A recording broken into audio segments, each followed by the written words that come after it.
Prêt pour la fête? Yeah! Sweeter than candy! Mr. Jones in the house, yo!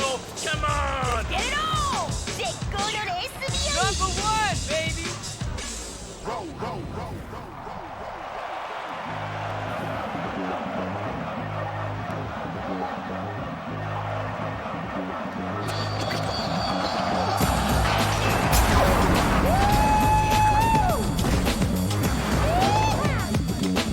Let's get it on!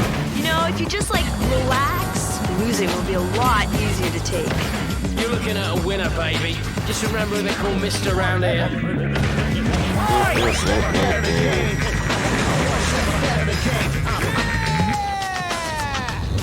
Yes!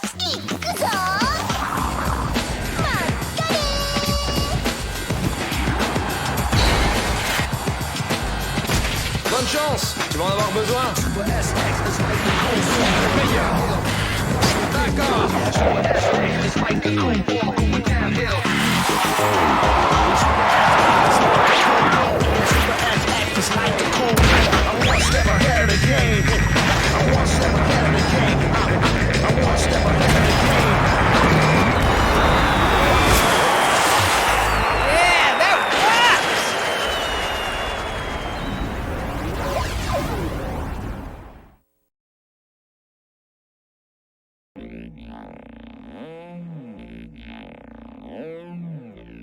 In 2000, the PS2 had just released, a new console by Sony to further take the gaming market by storm, and with it, a banger of a game come out alongside it. SSX is best described as essentially a racing game mixed with Tony Hawk's Pro Skater, as best as I could describe it. I know that that's kind of maybe blasphemous to say, but I mean the comparisons aren't unfair to say necessarily. With the arcadey style nature, I think I speak for everyone whenever I say that SSX is a game that desperately needs to see attention again. I've grown up with this game, rather this series, since I've been playing video games. It's at least certainly one of the first, maybe just given by its release date, or maybe a handful of other factors I'm not quite thinking about. Either way, it doesn't really matter. Sidebar, but isn't it weird that this game is as bad as old as I am? Like, it's younger by a year, and that's even weirder to me than a game being older than me for some reason. I don't understand. So before we actually get into it, I want to just lay out some ground rules for how exactly we're going to go through this video, and this retrospective, if you want to call it that. Basically, I'm going to be going through the levels one by one, starting with the tutorial level and ending with Untracked. Intermittently, I'm going to be explaining other gameplay facets as time goes on. So without further ado, let's pick a character, pick a board, and head into the tutorial area.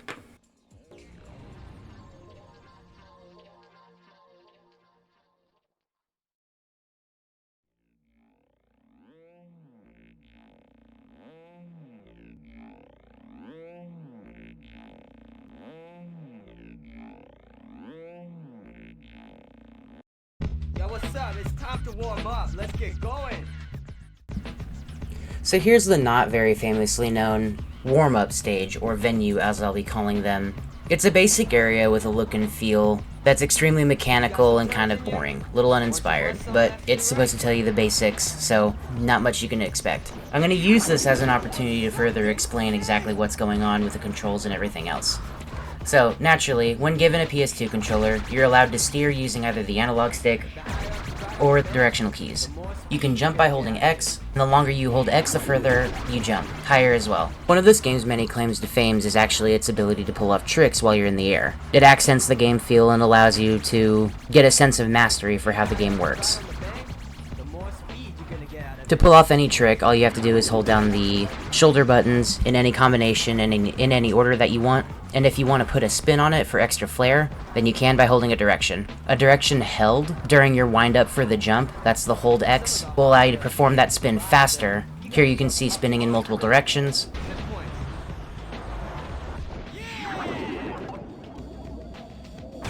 And what happens if you wipe out instead of land the trick. On the right side of the screen, a boost meter is filling, which pretty blatantly increases your speed by holding square. Performing tricks, especially of harder difficulty, will give you more boost, and failing to land the trick will undo the boost you would have gained from that current trick.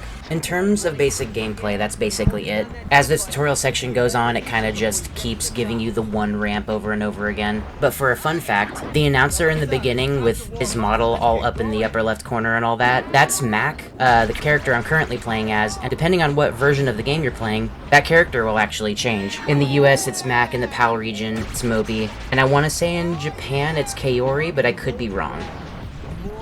But anyway, that's the tutorial, so we'll go ahead and move on.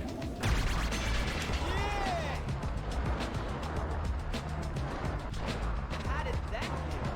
Think you're ready to take on some real competition?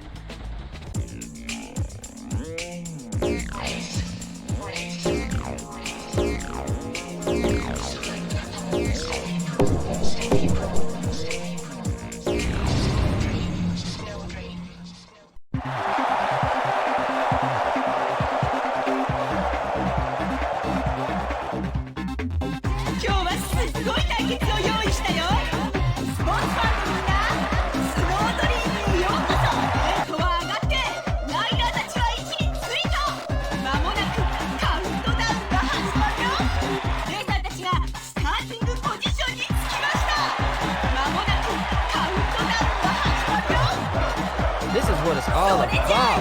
Showtime.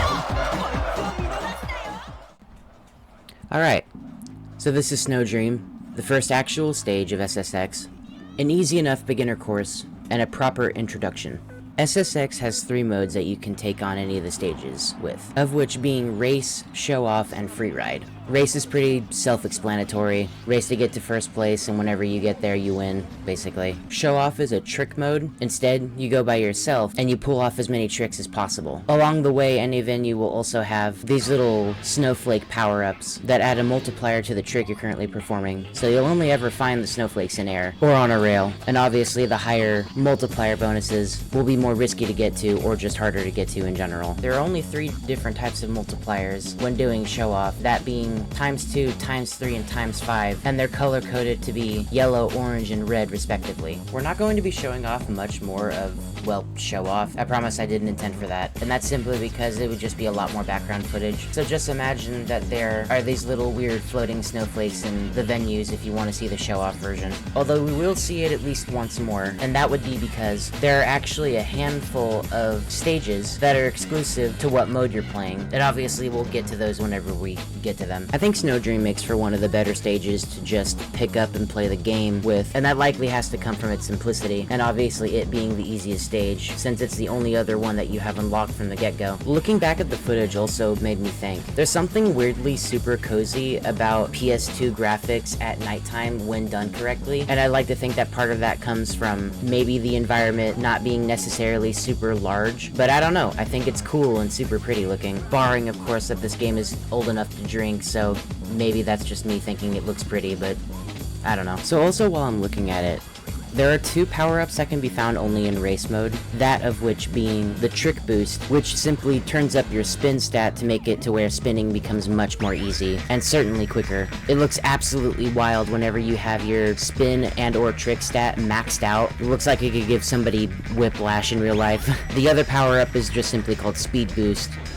These little lightning bolts make it to where you go faster for an extra couple of seconds. It's important to note as well that during any given race, the other racers can take these power-ups first and give them a huge advantage. So naturally, if they miss it and you're in second place, it could be just the boost you needed to take that top spot. Honestly, I think that might be all that I have to say about Snow Dream. Like I said, in terms of it being a basic level, it gets the job done, and it's fun enough to play, but let it be known, it's probably the only level that could actually pass for a real-life snowboarding venue. It does a fair enough job at letting you understand the controls that you basically just learned from the tutorial. That is to say, if you even did the warm-up in the first place, because maybe you didn't. That's fair. But I promise as we get into the harder stages, this game will get more interesting much more quickly. But other than that, I think that wraps up Snow Dream.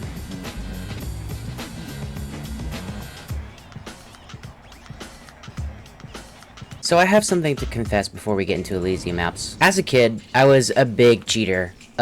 Basically, the moment I got internet, the first thing I tried to do was look at cheat codes online to see what all I could unlock for the game that I was playing at the time. And I mean, I used to do this shit religiously, so if you want to know how to pull it off yourself, because maybe you just want to go through an exploration of these games as a returning player or as a new player, I don't blame you exactly. It certainly makes recording easier because you don't have to unlock everything again. I'll also explain real quickly that how you unlock things, because I didn't get any footage of it, was by going to the Grand Prix mode, which is on the screen immediately after pressing start, and basically doing these first 2 races until you get at least gold in one of them, which means you have to get first place to unlock the next stage. You can do this either by completing races and getting first place, or by completing show-offs and getting first place. It's not a particularly huge issue, but if you don't exactly want to spend the time to do it, then again, I don't blame you because it is kind of a commitment. The main and probably only thing that sways me off of doing it at this time is because you have to complete all the courses 3 times. The game calls these heats, so you complete one after the other, and if you know and understand what a heat is in real-life snowboarding, or I guess just races in general on the professional level, then you know what a heat is.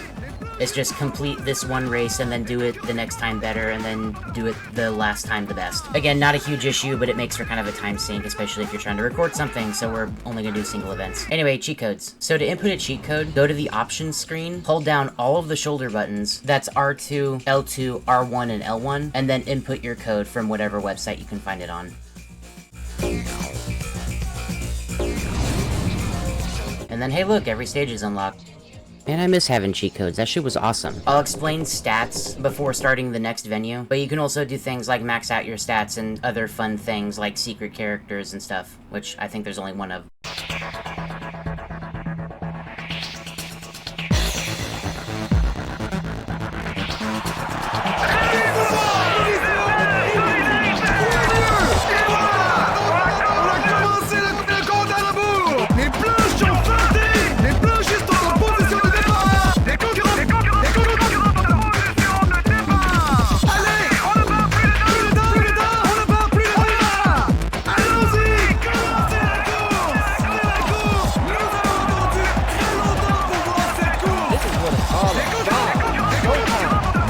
So unfortunately, I think Elysium Alps is probably one of my least favorite stages in the first SSX. Not for lack of trying, just, I don't know, it doesn't take the spot as first stage in an SSX game. So it's kind of just whatever. It looks really pretty, and sorry if you absolutely stand this stage, but it's just, I don't know, none of them are bad. But this one's just kind of the forgettable one to me, especially in the first game. It does look really pretty though. What you'll notice a lot of the times with the different venues is that each one kind of has a unique color scheme going on, particularly with the lighting. This one obviously uses more warm colors, browns and reds, and there's a little bit of purple in there, which does help to kind of give a sort of sunset vibe to it. And that does help to make it feel a lot more unique and stand out even amongst the other stages, which there's some pretty stiff competition with. Also, sidebar for a second, but if you notice some weird popping in and out of things, that's because of the emulator that I'm using, which seems to love deloading parts of the environment at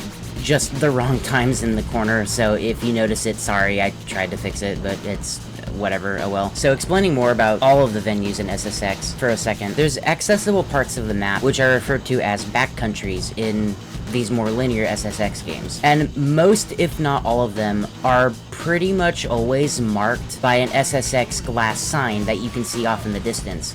If you get to that and break it, the path behind it will lead into backcountry, which is typically a little more dangerous and not meant necessarily for you to snowboard on, you know, if this was a real venue for some reason. But they end up having some pretty huge shortcuts into the map. It's only really useful for race modes or if you're just wanting to explore, and the next stage is going to be unbelievably good at completely dumbfounding me with how many shortcuts and backcountries there are in it. Just, I don't know, that level feels huge. But yeah, just remember, if anytime there's an SSX sign, break it and see where it leads. You might be surprised to find out that there's something pretty cool back there too if you're just going around to explore. There's a lot more bigger and wider turns on this map as well. Contrasting with Snow Dream, it feels a lot more wide open and gives you more breathing room during races. Obviously, that might prove to be a little bit of an issue if you're struggling on boost and can't quite land your tricks. But luckily, one of the highlights of this stage is actually having a half pipe built into the middle of the track. This particular half pipe is really cool because it's basically a mechanic in itself. What you'll notice a lot of the times whenever it comes to making a decision in this game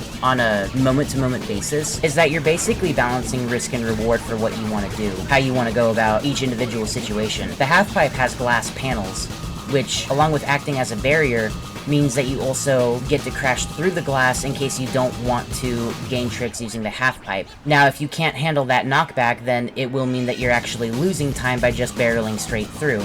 And the preferred method might be to actually gain some trick and some boost meter by actually committing to each side of the half pipe. The very end of the stage is also cool. I like the loop-de-loop thingy, and then obviously the aperture opening door thing is just as sick. I just kind of wish it didn't play all of its cards out all at once, because closer to the beginning with that long ice path is kind of a slog if you can't get past it quickly, and there's just nothing to do there except for stay in the middle of the ice for as long as possible. And I don't know, in terms of any stage with like a negative design flaw, I don't really like just the random raw ice patch. But yeah, that's Elysium Alps.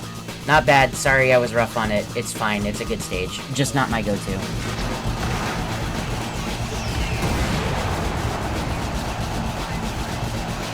So let's talk stats real quick, and characters by extension. Stats, as I'm sure you're able to tell, play a pretty significant role in how each of the characters handle. This has to do with a couple of factors really, of which being that they actually have different stat caps depending on what character you choose, such as Mac having the highest trick stat, or Elise having the highest speed stat, or Jurgen being the guy who's really hard to knock down, and other stuff like that. You also need to consider what type of rider they are, because there is technically a class system, if you want to call it that. It's called a riding style, but it basically equates to how the characters want to handle whenever they're in any sort of mode. So for instance, a freestyle rider like Mac is much better at performing tricks and will prioritize short freestyle boards that are easier to handle and have a much better spin stat, because yes, boards also affect your stats. An alpine rider will prioritize speed above all else. They have long boards that move really fast and accelerate really quickly, but these long boards make it more difficult for spinning and obviously doing tricks. Also, alpine boards need to reorientate themselves back to the de facto front of the board whenever you land if you do perform a spin, which basically means after a couple seconds of not doing anything, you'll flip the board back to its front whenever you're on the ground. And then BX boards are hybrids of both. They're good at spinning, they're also pretty decent at speed. Characters can also level up in SSX via the World Circuit. You get XP for characters even if you don't make first place in a race. The stat system, to me, further cements the personality of each and every character. I haven't been doing a great job of showing off just how each one of them acts like a different caricature or archetype, but they all have different little personalities, and there's even little stories and stuff and lore to go with them. It's a little thing, but it does a lot for making the game memorable. You can go into the rider profile of any character and see stuff like why are they racing, or who do they want to race with, or who do they not like. And because of this being a series, you can actually see how some of these characters sort of adapt and grow and change. And arguably the best part about it is that none of it's really thrown in your face. You can kind of just play the game and not even care about it if you don't want to. Again, it's a little thing, but it goes a long way. Even if you don't notice it, it's something that you might pick up on just on happenstance, and that's cool. Okay, I've been talking about stats and character personalities for too long. Let's get into Mercury City.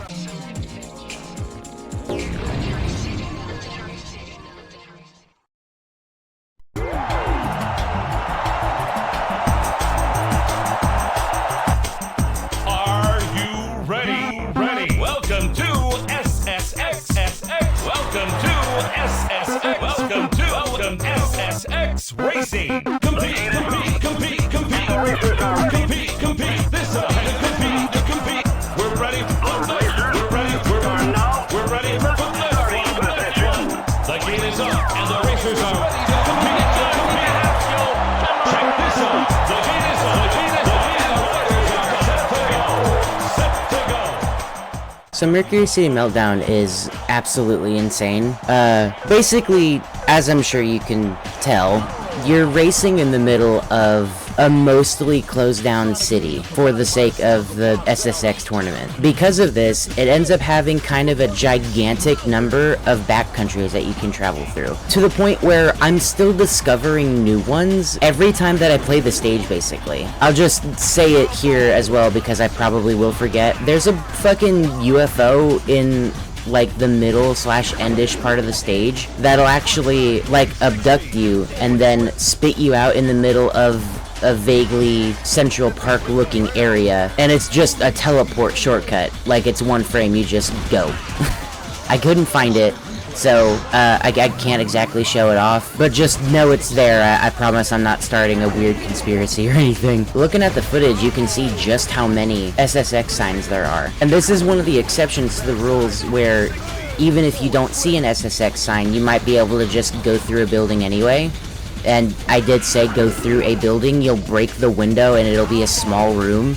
And you just kind of skip that part of the stage. It's super cool. There's some wicked shit too. There's a secret area if you want to take the stage into free ride, and going at the like mostly broken suspension bridge, if you decide to go backwards, you'll actually end up in a subway system, and it's really hard to go past the moving trains. I haven't been able to time it very well personally, and I don't know what's back there, but it's just another neat thing. I like the use of glass that you have to snowboard on, and I want to say it kind of acts like ice where it gives you a big speed increase but you lose friction. The not quite Golden Gate Bridge is awesome as well, and there are some pretty tight choke points in this stage too. It makes it to where it can feel pretty claustrophobic if you're racing and somebody's bumping shoulders with you. All the while there's like moving traffic and stuff like that. It's sensory overload, and I kinda dig the shit out of it. I don't know, I really like Mercury City. You could play this stage about 160 different ways and you would probably come across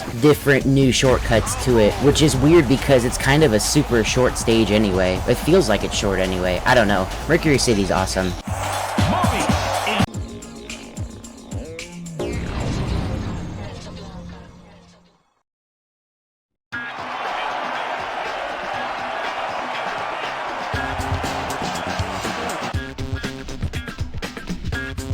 What a day for racing! Check that view! Welcome, race fans, to Mesa Blanca Sierra! Enough time wasted! It's do or die time! This is the sit-up, the stop! We're ready to race! Check this out!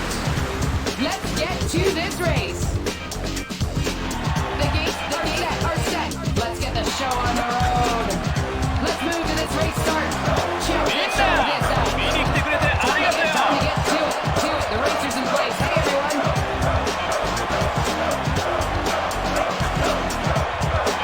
Check this out! Alrighty, Mesa Blanca. So this stage is also pretty cool. It's not exactly as vividly wild as Mercury City Meltdown, but the idea of snowboarding in a canyon is still really cool. The warmer colors present in Elysium Alps have been dialed up to 11 in this stage. This stage likes to have a lot of perilous cliffs, good old kill boxes at the end of really long falls. The big rope bridge is awesome. It's shaky and unstable, and acts sort of like ice, so staying on it can be a good challenge. And specifically talking about the use of color here, I really like the skybox. It's really doing the sunset feel, but just making it more sunset-esque. Super cool. I also couldn't find the backcountry here, but there is a specific SSX sign that leads into a mine shaft, and the minecart rail is actually one big grind rail that you can take all the way past that rope bridge. Also, the cool windy double helix pathway thing near the end is also neat. I like Mesa Blanca a lot, but I also think it was maybe done better in the next game in the series, like how most of the stages are, honestly. This one also ends up being short for whatever reason, but it's not too bad. It's pretty cool.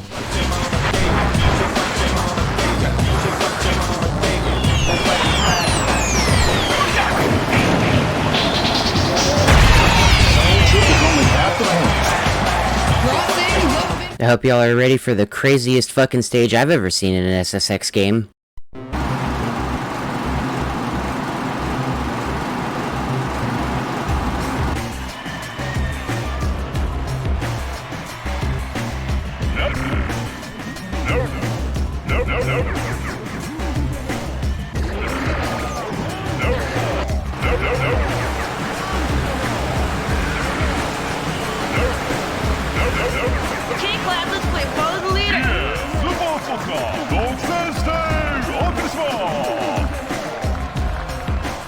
If you were to ask any SSX fan what the most memorable stage is, maybe not their favorite, but the most memorable, the one that everybody remembers even if they're not super familiar with the game or they haven't played it for a while, it's probably Tokyo Megaplex. This stage is completely fucking bonkers. It's an indoor snowboarding venue that looks more like a pinball machine as opposed to a snowboarding venue of any kind. It kind of reminds me of, like, you know how Japan has, like, those super weird game shows that you'll always hear about? I could easily imagine Tokyo Megaplex being a weird game show or something to some extent. So this stage is actually probably the shortest of the bunch. The entire thing is essentially a set piece. There's not a dull part of the stage, it's just kind of super crazy insane. There's rails and ramps everywhere, there's buttons to activate, which can throw up bumpers or throw up ramps. There are speed boosters on the ground. You can circumvent the whole pinball paddle part by using a ramp to get on top of the glass part, but the glass shatters if you stay too long on it.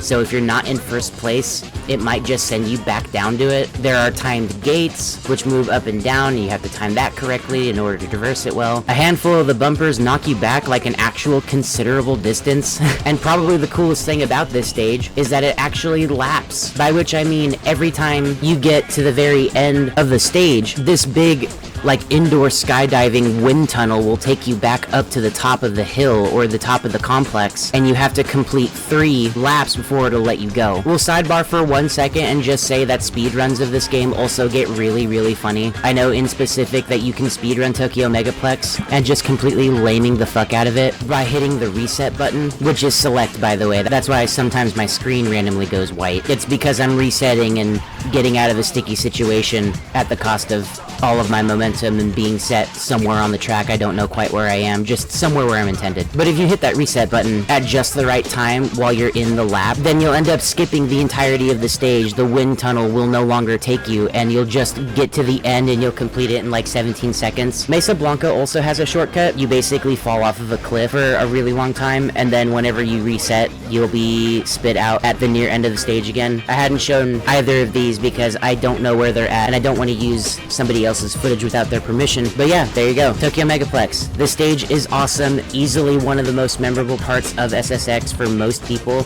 And if you don't have a de facto favorite stage, this one's probably your favorite. It was mine for a while.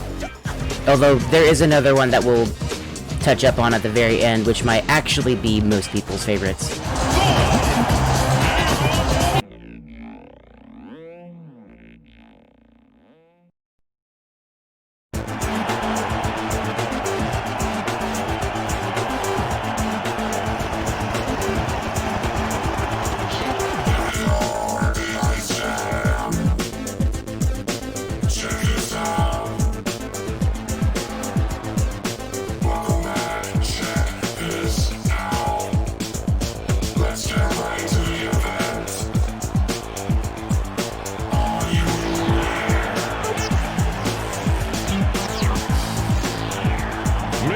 Nichts mehr.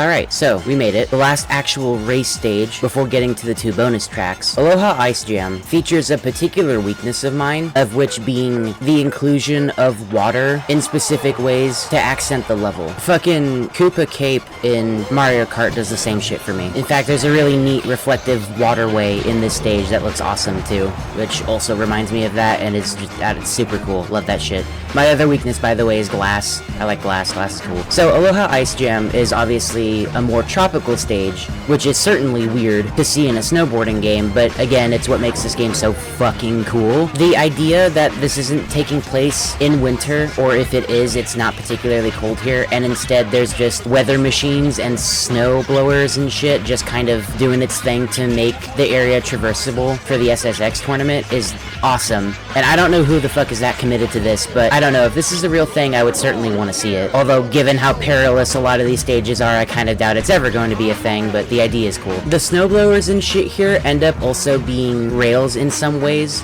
There are secret passages that aren't too obvious, and there's also this tiki head in the middle of the stage's runtime that I don't quite know how to get open because sometimes it stays closed, but that's also a pathway that I can only assume takes you more quickly to a certain area. Love the aesthetic of this venue in specific. Takes the top spot for me as one of my favorite stages in SSX period. Nonsensical and resorty feel. Awesome. Love this shit. Front side 360. Forward flip with a stale fist.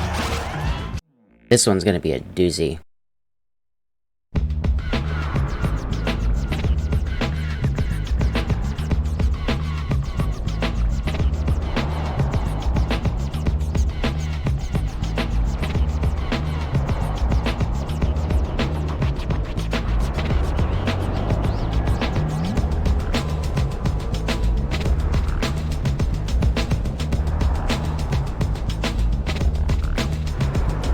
This is what it's all about. Showtime.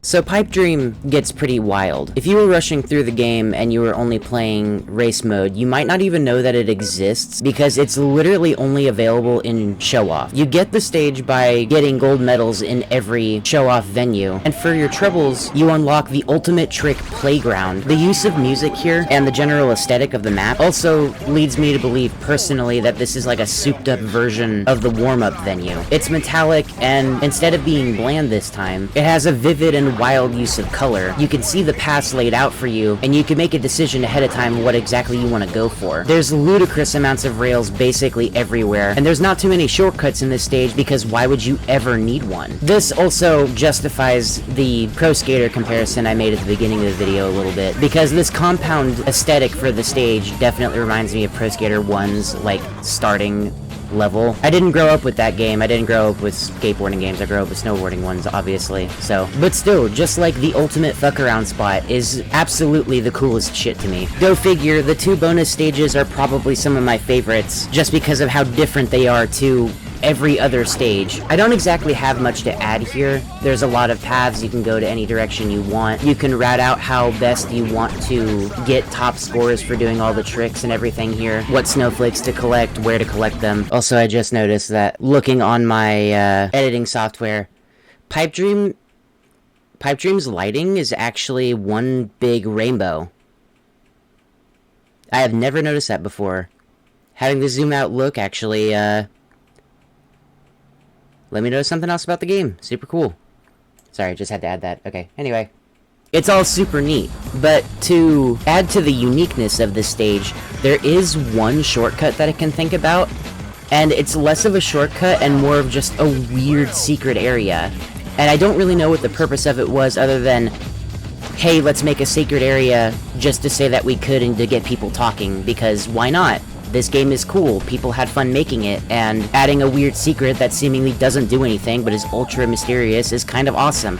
I don't see people talking about it. I found one video on YouTube talking about how they found the secret area in Pipe Dream, and then, sure enough, whenever I was making this video, I said to myself, I said, hey, let's go take a look at that because literally nobody else has covered it. I also just want to mention that because I've never gone for this secret before, it gave me absolutely the worst time trying to find it, or rather, just trying to activate it because for some reason I was mistiming my jumps. Basically, at the very beginning of the stage, you want to hug the right side. Whenever you do, whenever you go to this weird backwards ramp half-pipe thingy, and whenever you're heading backwards, jump into this little icon. It should disappear whenever you successfully hit it, then hug the left side of the track until you get to this half-pipe, half-circle thing. Hug the rim, and then you'll clip into this room. It's another little trick room, although the ceiling doesn't give you a lot of room to work with. However, there is a hole. Fall into that, and then there's just these weird spinning symbols that don't do anything, seemingly.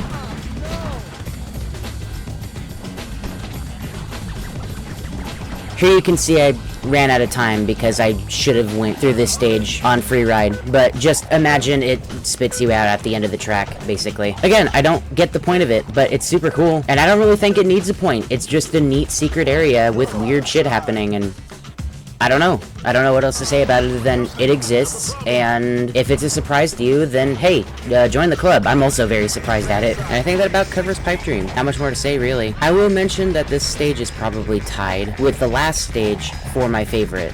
And speaking of which...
If I could just let this sequence play out in full, I would, trust me. But we're here to make a retrospective video, so unfortunately you gotta hear my stupid voice for a little bit longer. Untracked is essentially your reward for completing the circuit, and it's a weird final reward. Not a bad one, it's just interesting and in my opinion, a brave choice. You're given this serene, secluded mountain, untouched by human hands, to just race down, and accompanying it is a music track that is unique to this stage only. The song, in case you were wondering, is Finished Symphony by Hybrid. You're welcome if you were looking for that. Out of all the stages for me to just randomly pick up and play anytime I was feeling like playing SSX, this one takes the cake for being the one I jump to the most. It's unlike anything else in the game, and it nails a particularly serene atmosphere that the game has been lacking despite keeping all of the energy intact, especially whenever you jump off the helicopter that first time with the musical sting. And the weirdest thing about it is that it's just a fucking mountain. Like, I don't get it, but back then, especially if you grew up with this game, it was enough to make you just watch in awe as that intro video played.